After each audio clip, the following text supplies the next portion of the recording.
Hello, lovelies. You're listening to episode 53 of the Broken Enchantments podcast, written and read by Elizabeth Wheatley. That's me. I hope you enjoy this week's episode. Be sure to check out my Patreon for next week's episode, now available. You can check out the links below. Happy listening!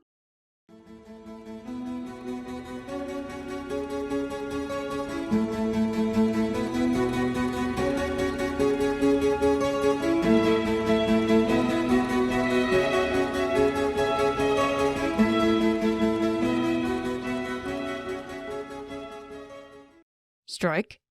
Strike. Lunge. No, no, no. Cerilius backed away, shaking his head. Attack from the shoulder, not the wrist. Now, again. Janir sighed with frustration and returned to her place 5 paces back. They were in the storerooms, somewhere they didn't expect to be bothered. They had cleared an area large enough for them to spar, and Cerilius had been giving her lessons for the past hour. It had been 2 days since the encounter with the elf. Janir still hadn't been able to stop thinking about him, or give up the stone he had given her. It laid over her heart, tucked safely beneath her shirt. Nobody had mentioned the elf to her since. She didn't want to think about him anyway, though most her thoughts wandered to him if she wasn't careful. Canacade leaned back on a few sacks of flour, his wounded foot elevated. Cerilius's range of motion through his arms was still limited, but he was well enough to teach Janir. Janir prepared to attack again, Carcotton at the ready. They used real rods now. Cerilius brushed off Canacade's advice to the contrary, saying that he had enough control not to hurt Janir, and there was no way she would be hurting him. Cerilius braced for the exercise, then straightened. What are you doing? Frowning, Janir checked her foot placement, her grip on her rods. Why are you staring at me like a sheepdog? Janir balked. I was watching your eyes. Why? What will they do to you? Cerilius retorted. Janir wasn't sure what he meant to say. I swear no one has ever been killed by an eyeball, Janir. Janir paused, not sure how to reply. When you become more proficient, you can stare down your less experienced opponents as an intimidation tactic. But right now, pay attention to my hands, my weapons. Cerilius motioned for her to attack again. Janir watched Cerilius's Carcotton this time. She saw his right hand move a fraction and managed to block his blows twice before he won their little match. Much better. He offered a half grin of approval, the closest he'd yet gotten to a smile. One of the most important things to remember. Whatever you do it quickly and with full force. One of the easiest ways to give your opponent an edge is by hesitating. Don't think too much. Janir nodded, storing that away along with the growing list of his instructions. Ah, well, enough pummeling each other. Here, Canistreth wanted you to practice with these. Canacade tossed a bag no bigger than a fist to Janir, who had to drop her Carcotton to catch it. Cerilius scowled when her Carcotton hit the floor. Janir hastily picked them up and stored them at her belt before he could say anything. Curiously, she untied and peered in the mouth of the bag. Earlier, she had sensed the faint glow of magic, but had assumed it was a fluke, or some stray enchantment left over from Zamarza's work.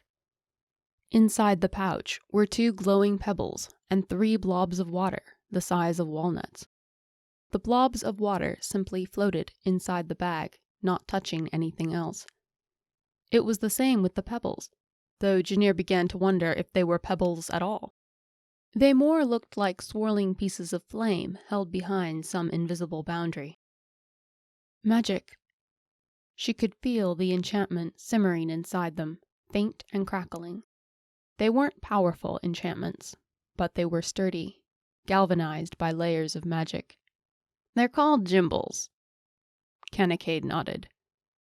We use these to teach young Argatolams to control enchantments. Janir looked up at the Morton. Control magic. She knew she could do as much, but to learn it? The thought was exciting and daunting at once. Let them out of the bag, Janir. Cerilius sheathed his carcatan. Janir obeyed, dumping the pebble-sized blobs out. Cerilius held out his hand, and they immediately flew toward him, then stopped, and swirled in a complicated dance above Cerilius's open palm. Show off, Kanakade muttered, shifting his position. Cerilius held the enchantments under his control, perfectly in command. Janir couldn't take her eyes off the display. How do you do that? There are enchantments keeping the fire and water in suspension. I am merely channeling a piece of the residual power to make them move. Cerilius made one of the fire Jimbles float apart. The others he tossed over his shoulder, and they paused unmoving, several inches above the floor. Every enchantment gives off residual magic, the way a body gives off residual heat. But the stronger the spell, the better. Cerilius sat cross-legged and motioned for her to sit beside him. We can either use the residual magic, or, as I will teach you later, alter a spell. Janir arranged herself on the floor, latching on to Cerilius's every word. Before you can learn to wield magic that is not your own, you must learn to recognize it. Here, hold out your hands. Janir knew how to recognize it already, but said nothing. With a brief motion of Cerilius's finger, the fire Jimble came to rest above her palm. That was easy. Janir could sense the magic shimmering before her, veins of power crackling on it like tiny threads of light. Having someone else do the work usually is, Cerilius dryly responded. I still haven't released it. Now I have.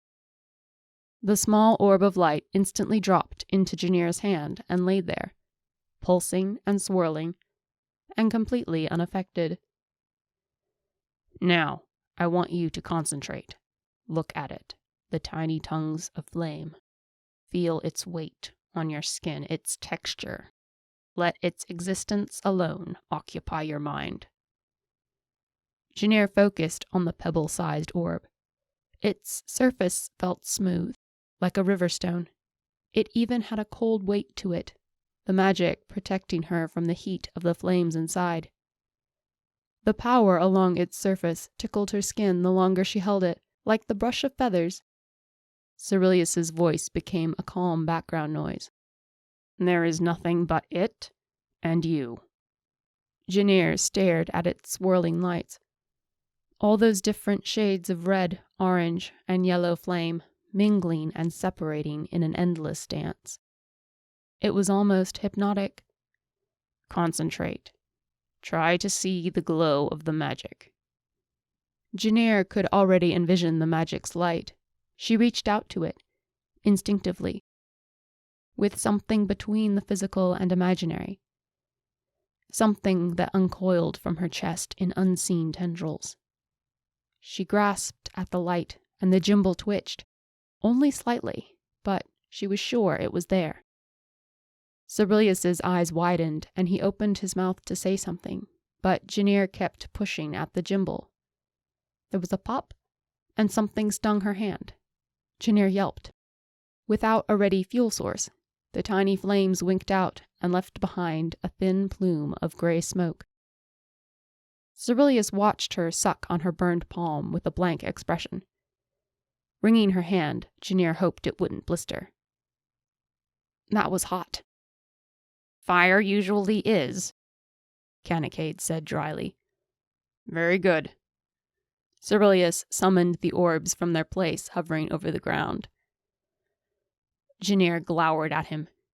You knew I was going to get burned. No. Cerilius brought the Jimbles to float between them. Few young Argotolums can sense magic in their first lesson. I never thought you'd be able to destroy it that easily. Still nursing her burn, Janir shook her head. I've been sensing magic for months. Ever since.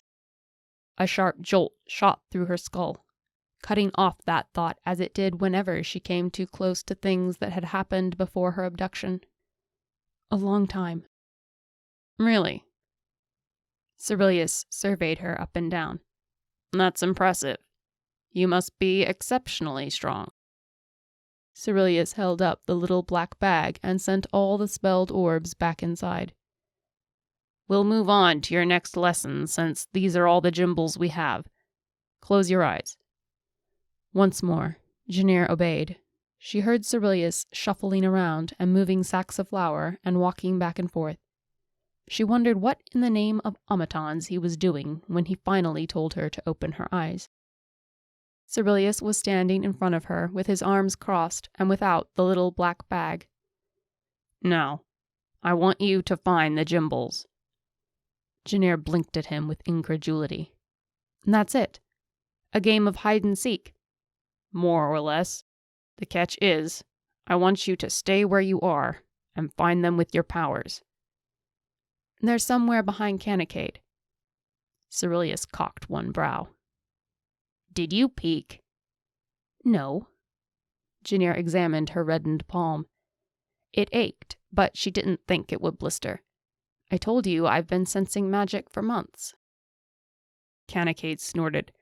Regular powerhouse, aren't you? Let's try again.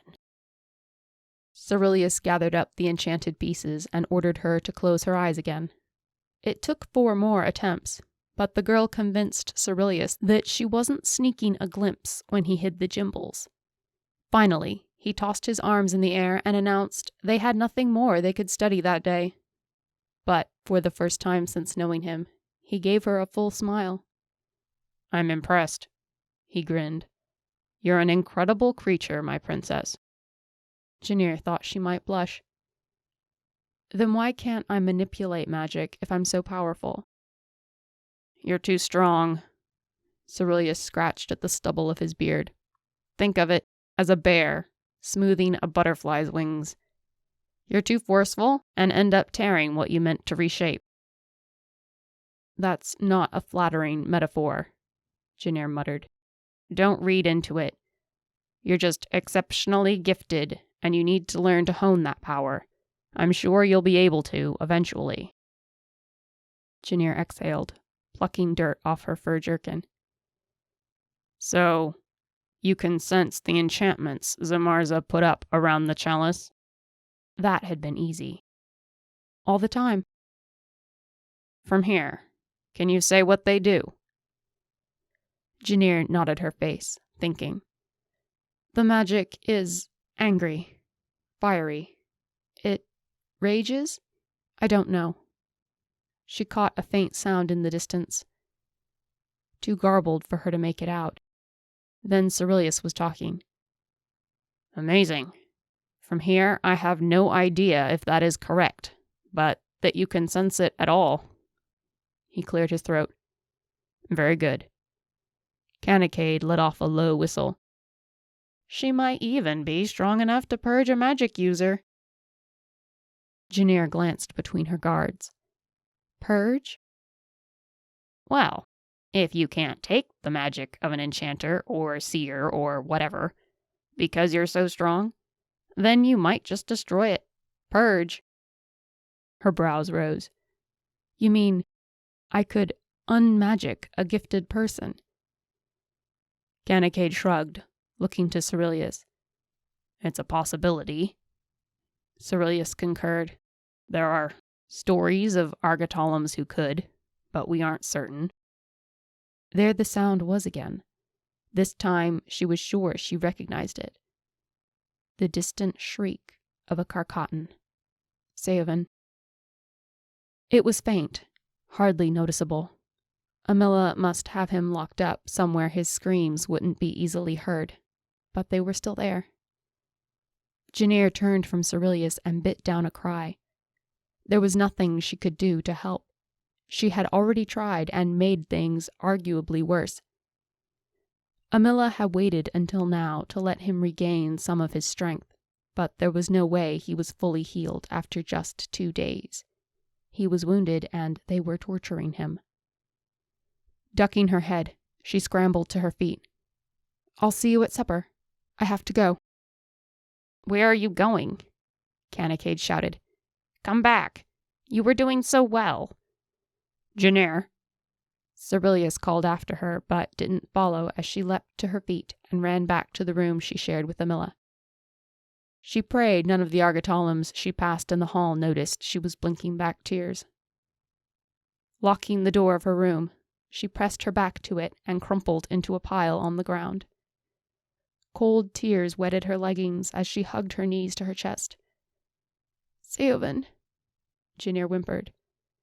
She tried to remind herself that she was experiencing an illusion, a lie, but it didn't make it feel any less real. She was sure she could still hear the Carcottans wail, but that was impossible. Yet it seemed just as loud here as in the storerooms.